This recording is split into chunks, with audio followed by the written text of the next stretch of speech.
of years ago, I was in a bookstore and a book caught my eye. I flipped through it and I finally thought, why not? I like to try new things. I try to do something new every day. I'm going to take this home and see how it flies. The book is called Couples Who Pray. And the basic story behind it is that praying together out loud with one another increases the joy, intimacy, and communication in a marriage. So I wrapped it up, gave it to my husband, waited for his response, and he said, sure, let's give it a try.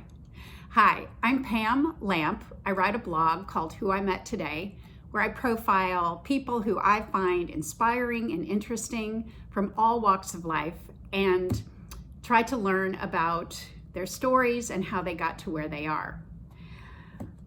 Couples Who Pray, the book, the authors in the book, suggest a 40-day trial period. And I'm not saying that you shouldn't go out and buy the book, but basically you just determine when you're going to pray and you do it and you give it 40 days and then you assess how you're doing. So my husband and I were both kind of type A. We set out rules. We decided that when we got in bed at night, we typically read anyway, but we would read, and then before we turned out the lights and said goodnight, we would say our prayers together. And we also had ground rules. There was no commenting, no discussion until the next day. We just said our prayers and then when we would go to bed. And I have to admit, as childish as this may sound, with the lights out and the room dark, it was a lot less intimidating. So what I didn't have a lot of expectations, to be quite honest. I thought, I don't mind praying in church or in Bible study. I pray by myself in the morning with my coffee, but the idea of praying with my husband, I thought, oh, I'm not sure that's our style. I'm not sure that's something that's going to work for us. But I will tell you, it did.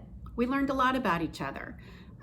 When he was laying in bed at night and saying his prayers out loud, and believe me, they were short and sweet. We didn't go on and on and on. But I learned that he was worried about some things, and he's not one that expresses his emotions a lot. So it gave him a chance to talk about the things in his life that he was concerned about.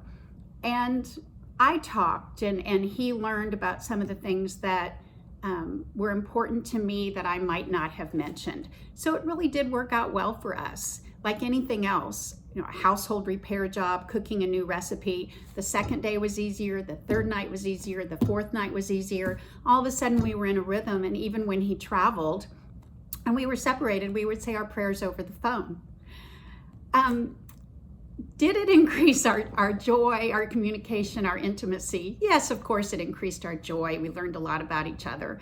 Communication, yes, because we did follow up and talk about some of the things that we prayed about at night.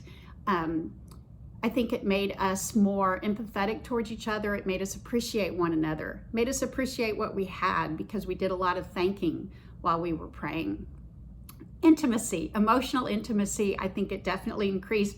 Physical, I'm not so sure about, but we're not going to give it up.